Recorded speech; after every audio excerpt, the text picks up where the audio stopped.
इसलिए नहीं है कि ये बड़ा सिंपल सा फॉर्मूला है। मिसाल के तौर पर मिसाल देता हूं, उर्दू के अंदर अगर कोई वर्ड है, अगर कोई शब्द है उर्दू भाषा का, और उस शब्द के अर्थ को आपने सिद्ध करना है, तो आप किसी कवि की कविता को एज अ प्रमाण पेश करते हो। ठीक है, कर सकते हो ना? उर्दू भाषा के जो कवि हैं करते हैं ना? हाँ, अगर वो कविता है तो बिल्कुल करेंगे। एक मिनट, कोई भाई कह रहे हैं कि कमेंट देखें, एक मिनट जरा। वैसे आमिर भाई, हदीस हिस्ट्री होती है, क्या होती है? और रुक जाओ, एक मिनट रुक जाओ जरा, रुक जाओ भाई। कमेंट कोई भाई कह रहे हैं, क्या हुआ कमेंट्स में बताएं जरा, क्या चल रहा है?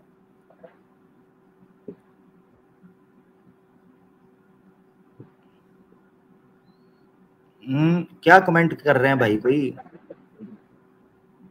ओए अच्छा यार, खैर है, मुझे गालियां देता है तो खैर है, मुझे गालियां दे लिया करो, कोई दिक्कत नहीं, मुझे गालियों की खैर है। अच्छा, अब समझो जरा, उसने कहा मैं समझना चाहता हूं तो इसलिए थोड़ा सा टाइम देते हैं, कोई बात नहीं। मैं आ अच्छा, गया हूँ, बुरा मान के लगता है आपके लोग। नहीं खैर है, कोई बात नहीं, मुझे गाली दे सकते हो आप, कोई दिक्कत नहीं है। सुनो जरा गौर से, अब उर्दू भाषा है एक, ठीक है, या हिंदी भाषा है। हिंदी भाषा का कोई शब्द है कि जिसके अर्थ के ऊपर हम में विवाद, हम में डिफरेंस हो गया है, मुझे कोई आपत्ति है, तो हिंदी शब्द को के उस अर्थ को सिद्ध करने के लिए आप किसी मशहूर कवि की कविता का प्रमाण दे सकते हैं। ठीक है, हम ग्रामर चेक करेंगे ना, रूट देखेंगे उस वर्ड का। ऑब्वियसली रूट जब देखेंगे, एक होता है जैसे मिसाल के तौर पर आपने उसका रूट या एटमोलॉजी देखी है कि उस वर्ड की रूट क्या है, मगर आप उस वर्ड को बड़े बड़े कवियों ने, बड़े बड़े पोएट ने, बड़े बड़े विद्वानों ने उस भाषा के यूज कैसे किया है, ये भी तो प्रमाण होगा कि नहीं? हाँ, अगर किसी ने यूज किया है उसकी कविता को रिजेक्ट, मतलब मिस्टेक बोल कर रिजेक्ट कर दिया गया है, तो प्रमाण नहीं दे सकते ना सर उसका। हाँ, जबरदस्त जबरदस्त जबरदस्त। ये याद आपने रखना है कि उस कवि से आप सहमत हों या ना हों, मगर आप जब उसने उस शब्द का प्रयोग किया है तो वो वेरीफाई हो जाएगा, ऐसे ही है। नहीं होगा ना, क्योंकि वो रिजेक्टेड है। उफ, इसका मतलब अब बंदे को समझ ही नहीं आई। समझाइए मान आप। लो नहीं आई, मैं तुम्हें नहीं समझाता, फिर इसका मतलब पब्लिक को समझाता हूँ, क्योंकि अगर तुम्हारे पर छोड़ा ना तो तुम्हें तो समझ आनी कोई नहीं, सीधी सी बात है, तो मैं पब्लिक को समझा देता हूँ। याद रखें, कोई भी भाषा हो, कोई भी जुबान हो, उसके शब्दों का अर्थ क्या है वो निकालने के लिए जरूरी नहीं है कि जिस बंदे ने उस अर्थ को पेश किया है उसकी हर हर बात से आप सहमत हों। मान लें मिसाल के तौर पर पुराण है या मनुस्मृति है, मनुस्मृति के अंदर कई शब्दों का वर्णन किया गया है। अब जरूरी नहीं है कि मनुस्मृति के शब्दों के वर्णन को पेश करते समय कोई व्यक्ति पूरी की पूरी मनुस्मृति के साथ सहमत हो, यह जरूरी नहीं है। यही वजह है कि विशुद्ध मनुस्मृति के अंदर आज भी जिन श्लोकों को फैब्रिकेटेड कहा जाता है, कहने के बावजूद रखा गया है, उन श्लोकों को रखने के बाद जो वो सनातन के शब्द हैं, उनके जो अर्थ निकलते हैं, उन अर्थों की बेस के ऊपर समझा जा सकता है कि मनु जी का ये श्लोक तो नहीं है, मगर सनातन के इस शब्द का अर्थ क्या निकल रहा है, या संस्कृत के शब्द का अर्थ क्या निकल रहा है, ये निकाला जाता है, ये बेस है। इसी पर मैंने निरुक्त की बात की थी। चले मैं आपको मिसाल देता हूं, मैं फोन से आने लगा हूं, क्योंकि मैं पहले ये लैपटॉप से था और जो रेफरेंस में देना चाह रहा था वो फोन के अंदर है, तो मैं फोन से जुड़ने का आपको पता प्रयास है आमिर भाई, आपको पता है इतिहास कहते हैं किसको है? रुक जाए जरा, रुक जाएं, ताकि गलत फहमी जो है उसको दूर किया जा सके। यहां से मैं म्यूट करके निकल रहा हूं।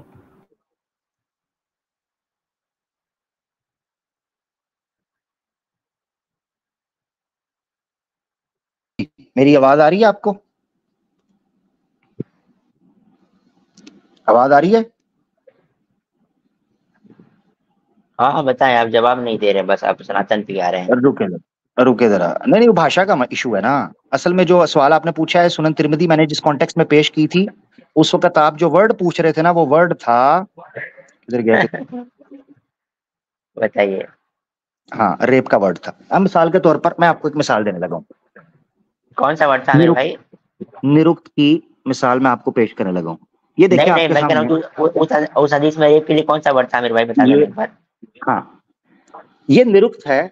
पढ़ो जरा, ये सामने लिखा हुआ है, आर्या, निरुक्त द्वितीय अध्याय है, पन्ना बन जाएगा 46वां 46। पढ़ो जरा क्या लिखा हुआ है।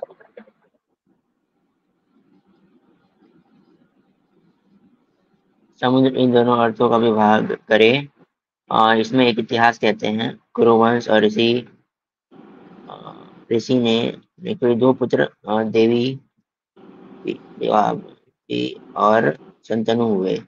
छोटे भाई शंतनु ने अपना अभिषेक करा लिया और देवापी तपस्या करने लगा। इसमें शंतनु के राज्य में 12 वर्ष तक पानी नहीं बरसा। हाँ तो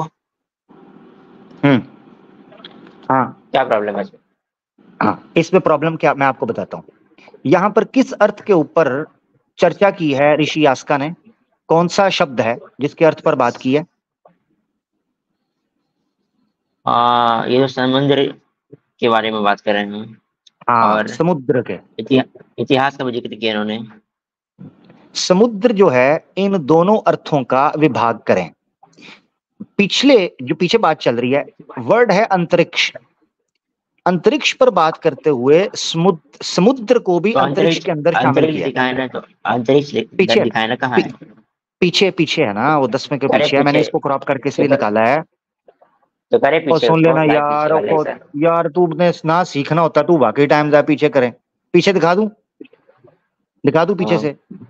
चल तुझे मैं पीछे और आगे दोनों से दिखाता हूँ, तू टेंशन न ले। तेरा निरुक्त मैं तुझे पीछे आगे दोनों से दिखाता हूँ, रुक जा।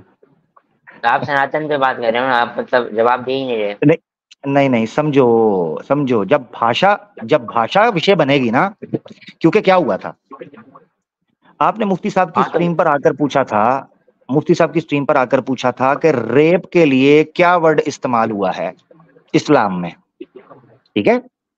रेप के लिए मुफ्ती साहब ने कुरान की इस्तिहाब, मिसाल भी दी, कुरान की मिसाल भी इस्तिहाब दी, बताया था। कुरान की मिसाल भी दी, हदीस की एक मिसाल कुरान में दी, नहीं, और एक हदीस का हदीस। नहीं दिया। और चुप कर होती दया पुत्रा, एक तो विषय से हटकर तुझसे बात कर रहा हूं। चल मेरा स्टेज ना गंदा कर, 2 मिनट से पहले निकल जा, 2 मिनट से पहले। तुझे मौका दे रहा हूं, उसको इस पर भी इज्जत रास नहीं आ रही। चेक करो जरा, तू वाकई चिल करने आया था, तुझे मैं पिल ही दूंगा, पिल्ले। तू समझ नहीं चाह रहा।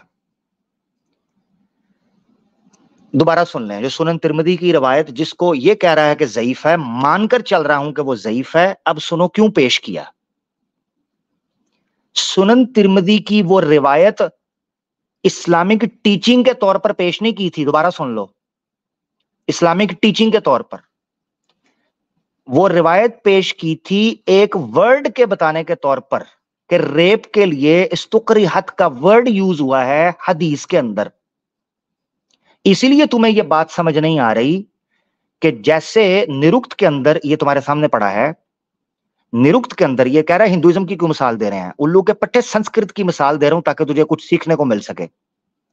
निरुक्त का दूसरा अध्याय है और सफा 46वां है, 45वें सफे पर अंतरिक्ष की बात की है। अंतरिक्ष के अंदर समुद्र को भी घुसेड़ दिया है ऋषि यास्का ने। उनका अर्थ बयान करते हुए कहा है कि दो बेटे हुआ करते थे, ठीक है, दो भाई थे, एक का नाम देवापी था और एक का नाम था शांतनु। छोटा भाई शांतनु जो था, उसने अपना अभिषेक कर लिया राज का, और जो बड़ा भाई था देवापी, वो तपस्या करने लगा, चला गया। इससे रेड हाईलाइट किया हुआ है, इससे शांतनु के राज्य में 12 वर्ष तक पानी नहीं बरसा। किससे? कि छोटा भाई का राज्य अभिषेक हो गया, वो गद्दी पर बैठ गया, बड़ा भाई तपस्या के लिए निकल गया। क्योंकि सनातन धर्म के राज धर्म के अनुसार बड़े भाई का अधिकार होता है कि वो राज गद्दी पर बैठे, ना कि छोटे का। अगर छोटा बैठ जाए तो ये अच्छा नहीं, शुभ नहीं माना जाता। अब ऋषि यास्का ने इतिहास का प्रमाण दिया है समुद्र शब्द और अंतरिक्ष शब्द के विषय के अंदर, उसके भाष्य में, कमेंट्री में। अब तुम पूछ रहे हो कि मैंने ये क्यों पेश किया? इसलिए पेश किया कि क्या इस ऐतिहासिक प्रमाण को ऋषि यास्का मानते हैं कि अगर छोटा भाई राज्य पर बैठ जाए तो 12 वर्ष तक बारिश नहीं होगी, पानी नहीं बरसेगा आसमान से। मुझे को साइंटिफिक एक्सप्लेनेशन दो कि छोटे भाई के राजगद्दी पर बैठने से बारिश का क्या ताल्लुक है। अब समझा मुझे। तू आया था ना चिल करने, तो अब मैं तुझे उल्टी खीर खिला रहा हूं। हैं? सुने जरा। छोटे भाई के गद्दी पर बैठने से 12 वर्ष तक मी नहीं बरसा, इसका क्या ताल्लुक है? खोती के पुत्रों, सनातनी, इस्लामोफोबिक सनातनियों, मुझे समझाओ ना, इसका क्या ताल्लुक है साइंस के साथ? हैं? भाई छोटा भाई बैठे, बड़ा भाई बैठे, बारिश का क्या ताल्लुक है उससे? हैं? तो पता क्या कहोगे तुम लोग? तुम लोग कहोगे, मैं पूछूंगा, ऋषि यास्का इसको मानता था? और आर्य समाजियों, तुम बड़ा निरुक्त करते हो ना, तो ये डंडा मैं तुम्हें दे दूंगा जब मेरे सामने निरुक्त शुक्त पेश की। तो बताओ, साबित करो साइंटिफिकली, ये छोटे भाई के बैठने से इकोसिस्टम के अंदर कौन सी हानि होती है कि 12 बरस तक बारिश ही नहीं होती? प्रूव करो मुझे। ये मिरेकल, मिरेकल, हाँ, मैजिक, मैजिक, जादू, ये कैसे हो गया जादू, चमत्कार? और अगर कोई कहे नहीं जी वैसे नहीं हुई थी ना, ऋषि यास्का ने लिखा है इससे। किससे? एक छोटा भाई अभिषेक कर बैठा और बड़ा भाई तपस्या में निकल गया। इससे दोष ये ठहरा कि पूरा इकोसिस्टम डिस्ट्रॉय हो गया और 12 वर्ष तक बारिश नहीं हुई। तो पता क्या कहोगे, जवाब क्या दोगे? ऋषि यास्का ने इतिहास को प्रमाण के आधार पर डील किया है, प्रमाणिक तौर पर पेश किया है, ना कि इसको स्वीकार किया है कि ऐसा ही हुआ होगा। यही कहोगे ना? दूसरे लफ्जों में पता क्या कहोगे? कि ये बात तो ज़ईफ है, मगर जो शब्दों का उपयोग इस ऐतिहासिक कथा के अंदर हुआ है उससे प्रेरणा ली है, उससे मदद ली है ऋषि यास्का ने। समझ आ गया? अब क्यों मैंने इस चीज को पेश किया कि जब कभी लिंग्विस्टिक, हाँ नीचे भाई ने क्या भी दिया, लिंग्विस्टिक एविडेंस है, नॉट हिस्टोरिकल एविडेंस। बिल्कुल इसी आधार पर जब मैंने सुनन तिरमिज़ी का रेफरेंस पेश किया था 1453, जिसको ज़ईफ पेश किया, तो मैंने ना तो रेप की सजा के तौर पर पेश किया था, ना मैंने इस्लामिक रूलिंग या टीचिंग के तौर पर पेश किया था, बल्कि सुनन तिरमिज़ी को शब्द के अर्थ समझाने के लिए पेश किया था कि अरबी जुबान में न सिर्फ ये कि कुरान में, बल्कि अहादीस की किताबों में ये वर्ड यूज होता है और भी कई हदीसों में। अब जिस बंदे ने कभी भाषा का पढ़ा ही ना हो, प्रयास ही ना किया हो कि लिंग्विस्टिक कैसे काम करती है, ग्रामर में किस तरीके से चीजें चलती हैं, मैं दर्जनों मिसालें निरुक्त के अंदर से और इसी तरीके से महाभाष्या के अंदर से दे सकता हूं कि जहां निरुक्तकारों की या व्याकरण के जो वेत्ता थे उनकी जो है उदाहरण दिए हुए हैं पतंजलि ने भी और ऋषि यास्का ने भी। अगर आपसे मैं पूछूं कि क्या आप वैज्ञानिक तौर पर उन प्रमाणों को सिद्ध कर सकते हैं, तो आप सबके शार्ट हो जाएंगे, पिछवाड़े, आग लग जाएगी। मगर क्यों पेश किए गए? भाषा को समझाने के लिए। इसी चीज के ऊपर मैंने सुनन तिरमिज़ी की रवायत पेश की थी। मान लो अगर मैंने कोई ऐसी हदीस किसी हुक्म के तौर पर पेश की होती जो ज़ईफ है, तो हां आप साबित करते तो मैं उस पर सॉरी कहता। अगर आप कहते तो मैं अपने अल्फाज को वापस लेता, बिल्कुल, इसमें कोई दिक्कत नहीं है। अब इसको यह बात समझ नहीं आनी थी, इसीलिए मैंने ये कहा। मान ले मिसाल के तौर पर मिर्जा गालिब का एक शेर है जो इसके साथ अभी हुआ है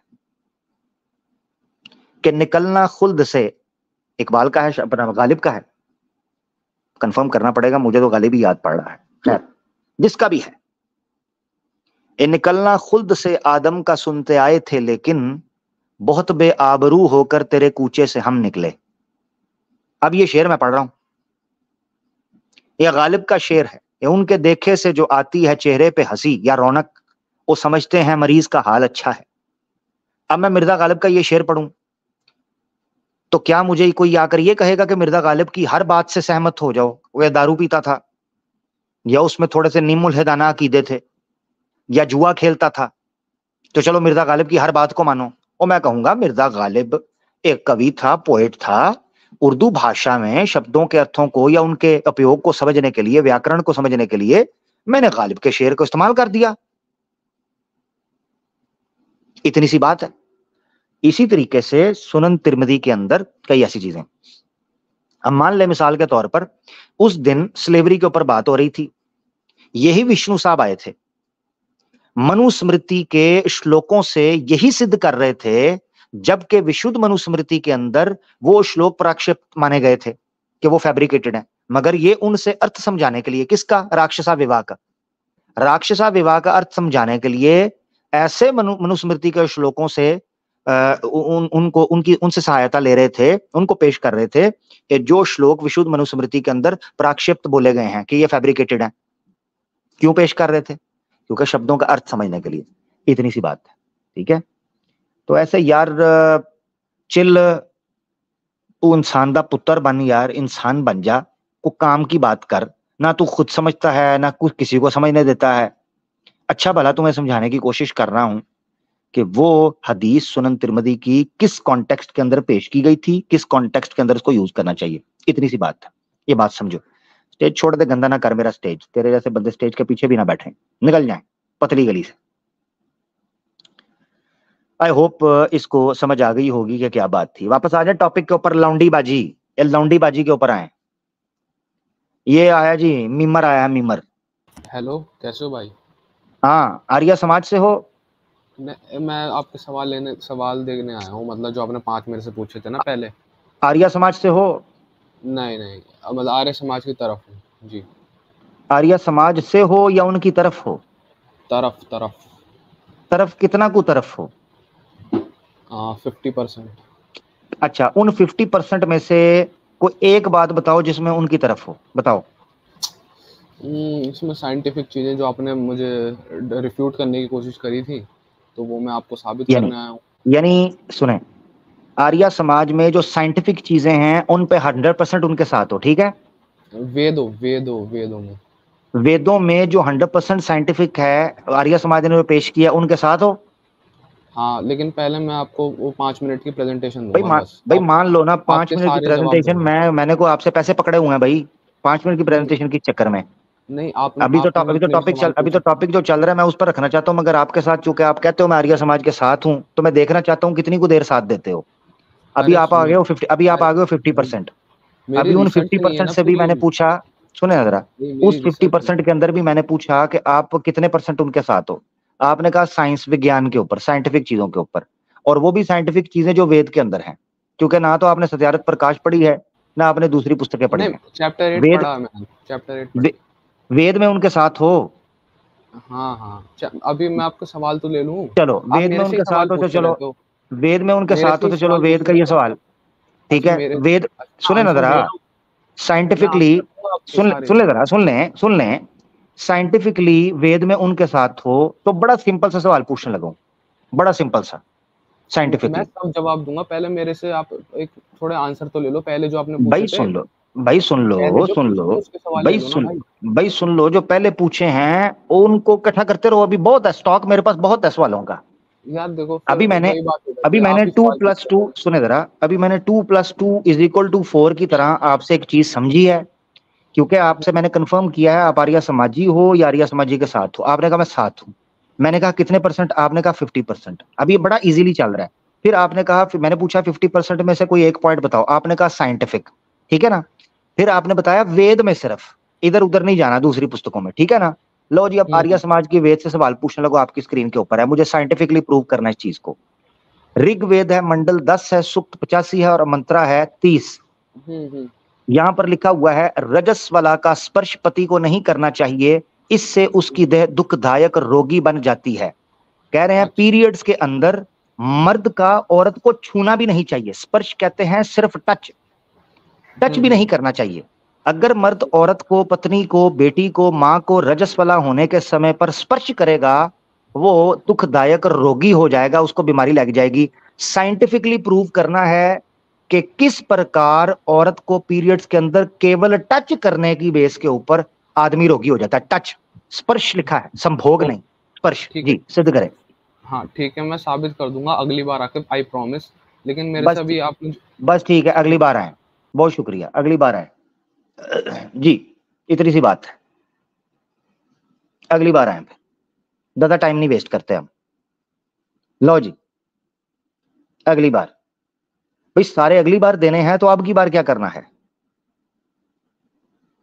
भैया? आपने देखे, मैंने सत्यार्थ प्रकाश नहीं पेश की, मैंने मनुस्मृति नहीं पेश की, मैंने आर्य समाज की किताब नहीं पेश की। आपने कहा वेद, आपने कहा साइंस, मैंने दोनों चीजें सामने रखकर आपके पेश की। आप कहते हैं अगली बार। अगली बार किसने देखा है? हर घड़ी बदल रही है रूप जिंदगी, धूप है कहीं, कहीं है छांव जिंदगी। हर पल यहां ठोक ठोक कर जियो, इस्लामोफोब को क्या पता कल हो ना हो। हैं जी, कल किसने देखा? मैं आज में जीता हूं, कल का क्या पता है, गुजरे कल का क्या कहना है। जो बीत गया वो सपना, जो अब है वो अपना। भाई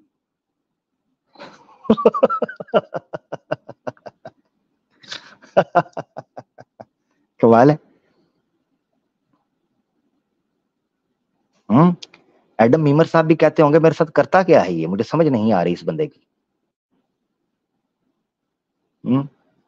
एडम मीमर साहब गलत भाई कहते चढ़ गए हैं आप भाई, इतना ही कहूंगा। एडम साहब, मीमर साहब, भाई सुनो, आप मेरे से ही सवाल पूछते रहोगे, मेरे को आंसर तो देने दो जो मैंने आपसे पिछली बार रखे थे। मैं आपके हर एक सवाल का जवाब दूंगा, लेकिन एक बार कोशिश तो करने दो भाई, रिफ्यूज कर देना। अभी तो ये हाय हाय क्या याद आया, ओहो हो, कौन किस टाइम याद आ गया। अभी तो ये पहली मंजिल है, तुम क्यों अभी से घबरा गए। अभी तो ये पहली मंजिल है, तुम क्यों अभी से घबरा गए। वो तेरा क्या होगा आरिया नारिया, अर्थ का अनर्थ करके तेरी बर्थ को डर्थ मैं कर दूंगा। जनाब क्या बात है। अच्छा, अगर आप सच के साथ देते हो तो एक बार सच तो बोलने दो मेरे को। आप तो ऐसे सच बोल ही नहीं रहे आप। जब सच, आप एक सच बोल दो। आर्य समाज का चौथा नियम है, क्या नियम है बताओ जरा। मैं सच बोल देता हूँ अभी, मैं एक सच बोल देता हूँ अभी, शेयर आर्य समाज का चौथा नियम क्या है, बोले जरा। हाँ सच का है, मुझे पता है, लेकिन एक बार सच का है ना, तो बस फिर एक सच बोलो कि आप आर्य समाजी हो, ये ना कहो कि आर्य समाजी के साथ हो। खुल के आओ। आई स्वेयर नहीं। चलो भाई, हमें क्या यकीन है, हमने तो उधर आर्य समाजियों को देखा है, वो देवी देवताओं को गालियां निकाल कर फिर कहते हैं हम सनातनी हैं। मैं क्या करूं? मैं आपको स्क्रीन शेयर कर रहा हूं, अगर आप सच के साथ हो तो करोगे प्लीज, क्योंकि मैं आपसे 4 दिन देखो मैं हर बार आता हूं, हर बार टाल देते हो बात को। ओ भाई, टाल किधर देता हूं? देखो मेरी बात, एक मिनट। क्या नहीं, क्या रहेगी, क्या नहीं रहेगी? नहीं, आप, मैं हर बार आपसे कहता हूं कि मेरे को स्क्रीन शेयर करना है, तो मैं आपके हर एक सवाल नहीं, वो क्या नहीं, वो पहले वो बोलो ना जिसका भरम मुझे दिखाया था, वो तो दिखाओ। Credibility. Tell me something I care about credibility. मैं क्रेडिबिलिटी के पीछे नहीं चलता। अरे तो मतलब फिर आप पे विश्वास कैसे किया जाएगा? आप ये कह रहे हो एक मुर्गी कसाई को कहेगी कि उसकी क्रेडिबिलिटी नहीं रही मुर्गियों के नजर में, हैं? नहीं, एक बकरा कसाई को कहेगा कि उसकी क्रेडिबिलिटी नहीं रही बकरों में। इधर उधर जा रहे हो, आपने ना मेरे से इस्लाम पे एक सवाल लिया, ना मेरे को देने दे रहे हो। भाई इस्लाम पे सवाल होगा तो ले लेंगे, आप तो कहीं नहीं हो रहे आर्य समाज के ऊपर। मैं क्रेडिबिलिटी मैं नहीं जानता। क्रेडिबिलिटी उसके हाथ में, वतुइद्दु मन तशा वतुज़िल्लु मन तशा। मेरी क्रेडिबिलिटी उसके हाथ में है। आप कौन हैं या पब्लिक क्या है? नहीं, पब्लिक कुछ नहीं है, लेकिन आप क्रेडिबिलिटी, लोगों को विश्वास कैसे होगा अगर आप मेरे को स्क्रीन शेयर नहीं करने दोगे? लोगों को विश्वास दिलाने की जरूरत ही नहीं है। लोग आजकल पत्थर की मूर्तियों पर विश्वास किए बैठे हैं। आप इंसानों की बात कर रहे हैं, बेचारे इंसान तो ठीक बड़ा शरीफा होता है। अच्छा लोगों ने मेरे पत्थर की मूर्तियों में प्राण प्रतिष्ठा करके पूरा पूरा मंदिर बना दिया है, जिसका अस्तित्व भी सिद्ध नहीं हुआ कि राम था भी या नहीं, मंदिर देखो बन गया। फिर आपको लोग कहते हैं सेल्फ प्रोक्लेम्ड शेर। भाई अपने आप को शेर कहे जा रहे हो, एक बार और भाई स्क्रीन पे शेर, चेक मैं कर। तुमसे पूछता, अल्लाह मेरी बात सुनो, कहता जी सेल्फ प्रोक्लेम शेर का है, अभी तुमसे वेद एक रखा है, तुम कहते हो अगली बार बताऊंगा, तो मैं घंटा तुमसे बात करूं। पिछली ये बार मेरी आए थे, रिसर्च अभी सुन लो नहीं है, जरा, पिछली मेरी बार ये रिसर्च नहीं इस्लामिक है, वेकनिंग पर, ये आपने कल रिसर्च कल या करी है। परसों, इस्लामिक वेकनिंग पर कल या परसों आए हैं, वो अनिल कुमार साहब बैठे हुए थे, बात चल रही थी। ऐसे मैं आर्य समाज के साथ खड़ा हूं इस विषय के ऊपर, ईश्वरीय विषय के ऊपर मैं आर्य समाज के साथ खड़ा हूं। सवाल पूछा क्यों डिफेंड करूं, क्यों डिफेंड करूं? भाई तू कहां खड़ा है भाई ईश्वरीय विषय के ऊपर? तुम भाई कहते हो इंक्लूडिंग प्रकृति, प्रकृति, इंक्लूडिंग हाँ, वो मेरे प्रीमोर्डियल को मैटर समझ जो आता है। है, हाँ, मैटर की इंक्लूडिंग बात हो रही थी ना, मैंने नेचर पूछा था आपसे। इंक्लूडिंग इंक्लूडिंग जो मैटर की प्रीमोर्डियल स्टेज है, ठीक है, प्रीमच्योर स्टेज है मैटर की, उस स्टेज को भी आप कहते हैं ईश्वर ने उत्पन्न किया है। आर्य समाजी जी, जी। मानता है ये? तो जब हाँ, मैंने बिल्कुल। कहा कि आर्य समाजी मानता है इस चीज को, कहते हैं जी क्यों सिद्ध करूं, तो क्यों कहा मैं आर्य आर्य समाज समाजियों के कहता साथ है खड़ा? कि मटेरियलिस्टिक भी है। आर्य समाज कहता है कि कहा मटेरियलिस्टिक भी कि मैं है, ना आर्य कि समाजियों के इफेक्टिव साथ भी। खड़ा हूं। ये मैंने पढ़ लिया पूरा।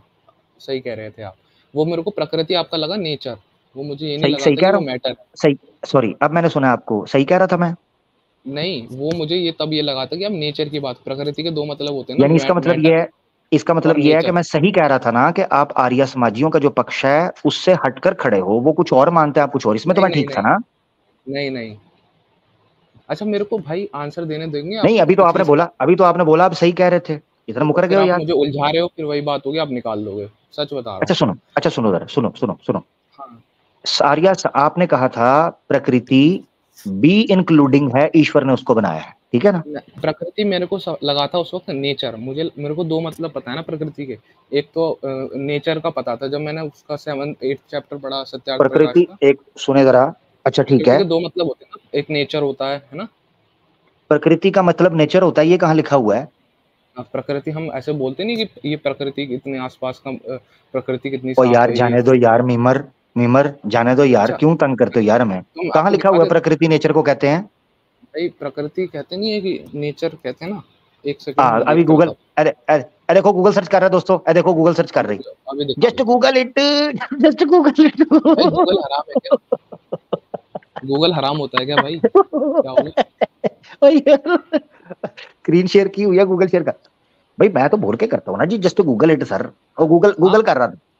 हाँ, गूगल कर लेते हैं लेकिन अभी प्रकृति का अर्थ नेचर होता है, ये दिखा दो। ये मुझे तो प्रकृति का नेचर ही शुरू से पता है। स्क्रीन शेयर कर दी? तब करूंगा हेलो। ना जब मैंने पकड़ना होगा, तब करूंगा अपनी मर्जी से जी। तो मतलब आंसर नहीं लेंगे आप पहले के तो जवाब भाई आंसर, सवालों का? भाई आपने देखो मेरी बात सुनो, अगर तो आप सीधी तरह मेरी बात मान लेते कि भाई आप ठीक कह रहे थे, आर्य समाज का पक्ष कुछ और है, मैं कुछ और कर रहा हूं, अब आपने कहा मुझे पता है प्रकृति नेचर को कहते हैं, इसको ही साबित कर दो कि प्रकृति नेचर को भी कहते हैं। हाँ ये चलो भी ठीक है, डॉज किया आपने। चलो मैं अपनी यहाँ पे हार मान लेता हूँ बस। हार मान ऑनेस्टी ली, से मान लेता हूँ। हाँ हार ठीक है, मान ली, अब कर। हाँ ठीक है। हार मान ली। लो हाँ, जी, मेरी क्रेडिबिलिटी भी वापस आ गई इसके बकौल हैं जो मेरी क्रेडिबिलिटी छीनने आया था। और नंबर 2, शेर हूं अल्लाह का, अल्हम्दुलिल्लाह शेर हूं। पड़ेगी ठंड, आ शेर हूं, और क्या दुम दिखाऊं क्या? तब मानेगा। मान गए गलती, बस इतनी सी बात है। हम अखाड़े में धोबी पटका मारते हैं और उसके बाद भेज देते हैं घर। मान गया है, देखें आपके सामने, अल्हम्दुलिल्लाह आर्या समाजी हार गया। यस, वो निकल गई, आर्या समाजी की लेंडी निकल गई, पतली सी लेंडी काली सड़ी हुई निकल गई इस बकरे की, मान कर गया है। तो भाई जब मान ही लिया है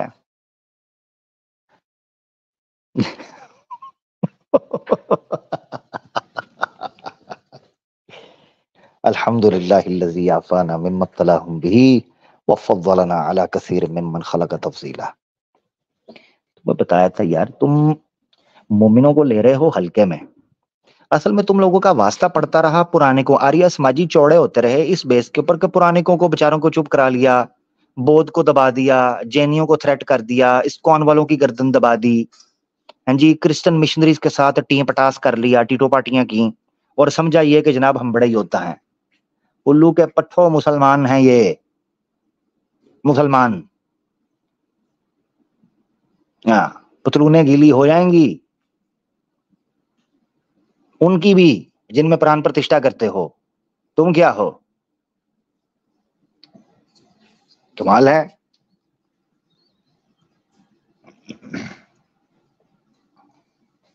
हद हो गई है यार।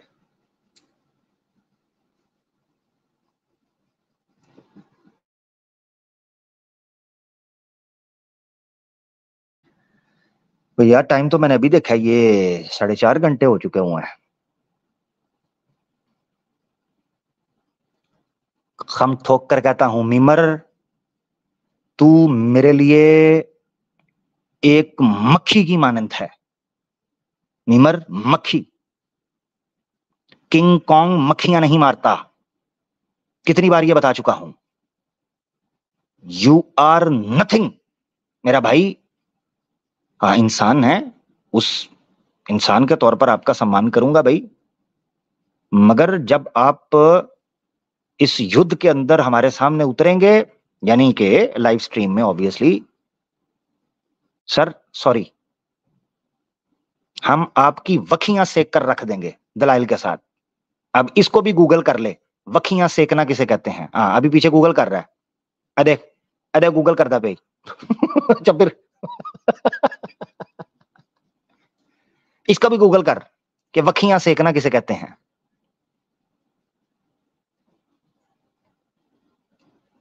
गूगल कर दा भाई। Sanatan Dharma is equal to Google it. Very good.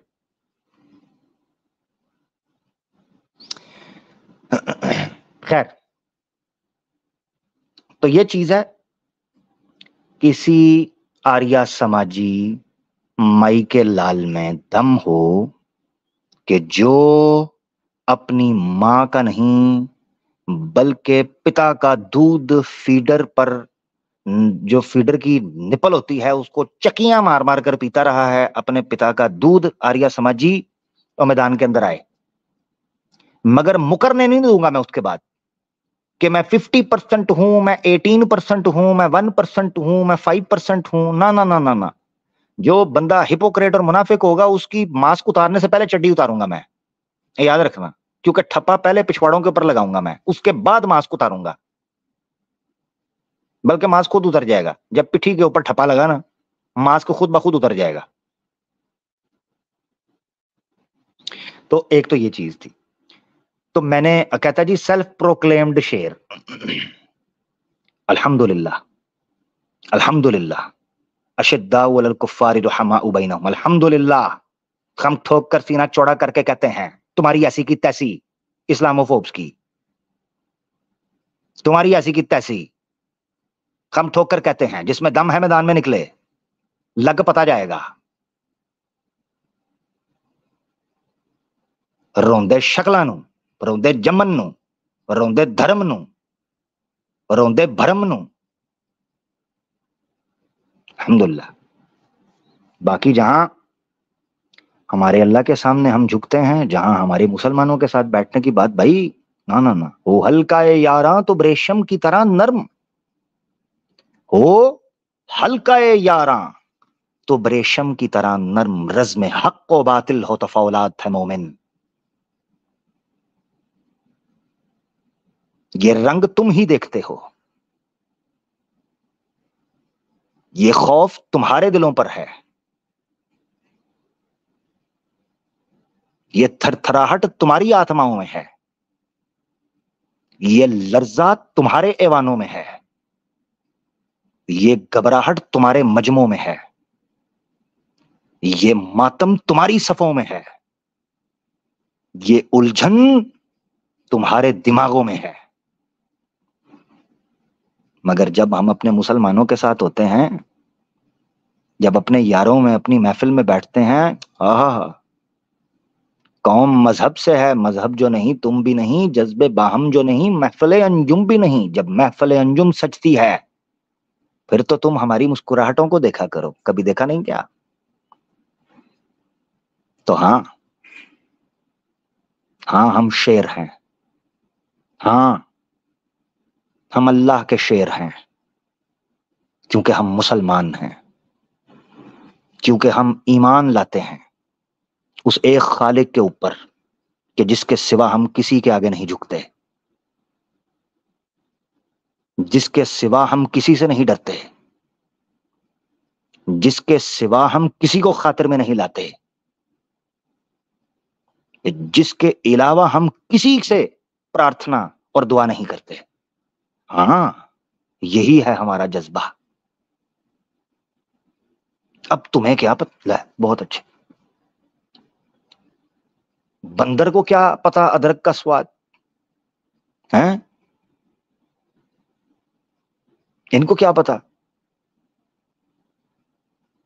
तू की जाने भोलिए मज्जे अनारकली दियां शाना हैं? तू की जाने भोलिए मज्जे अनारकली दियां शाना, फसियां हुईयां कसियां हुईयां पैंटां विच फसियां हुईयां जाना। तू की जाने भोलिए मज्जे अनारकली दियां शाना। तुम्हें क्या पता तौहीद की लज्जत क्या है? तुम्हें क्या पता ये सर जब एक खुदा के सामने झुकता है फिर दुनिया में किसी और मखलूक के सामने नहीं झुकता। तुम्हें क्या इसकी लज्जत का तुम्हें पता क्या है? पत्थरों के आगे, भैंसों के आगे और गोबरों के आगे और मूत्रों के आगे झुकने वालों, तुम्हें पता क्या है? ओए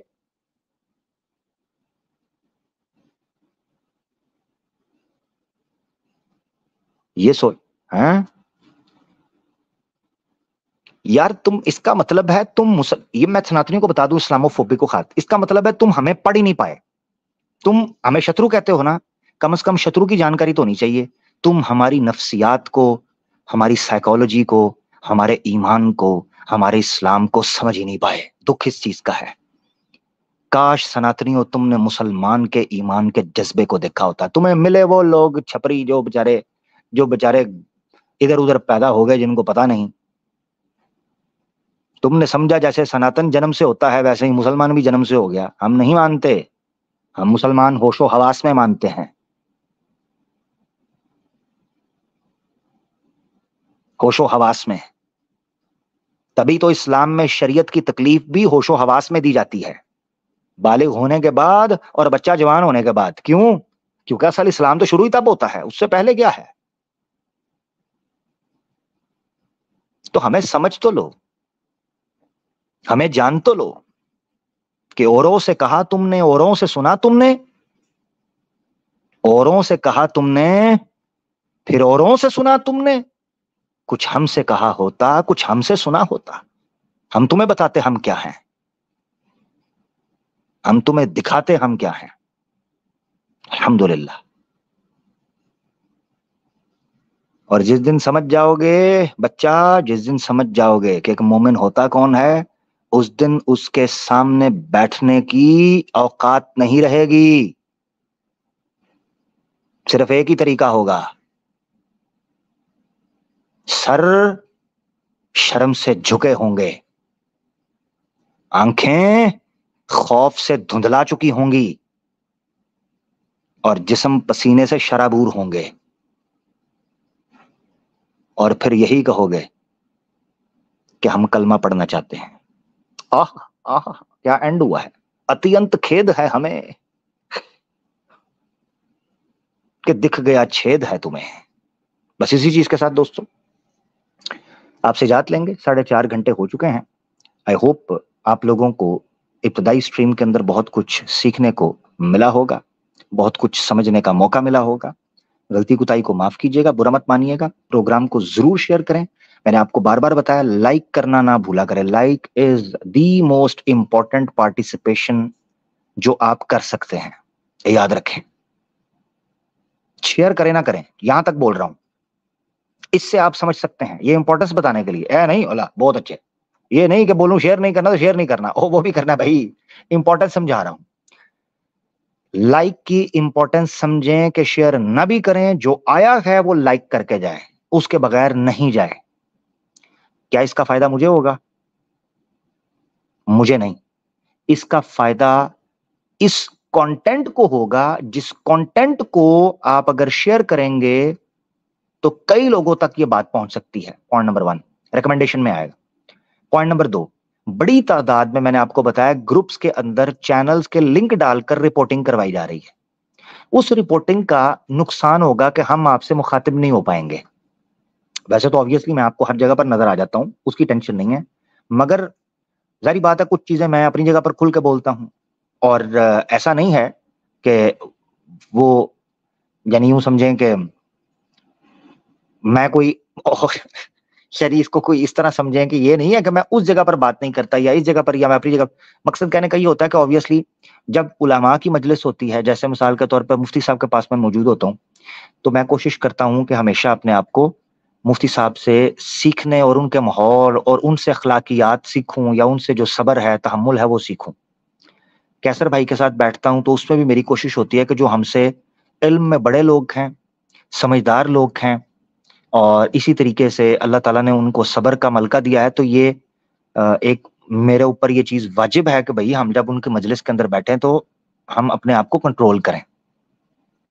तो ये चीज होती है। इसीलिए मकसद कहने का ये है कि नजर तो मैं आपको आता रहूंगा, मगर जिस अंदाज के अंदर मैं अपनी बात रखता हूं उसके लिए जरूरी ये है कि आप लोग इसको शेयर करें, उसके लिए जरूरी ये है कि आप लोग फीडबैक दें। अच्छा, एक और पॉइंट मैं हमेशा भूल जाता हूं, ये उस बात में भी मैं रखना था।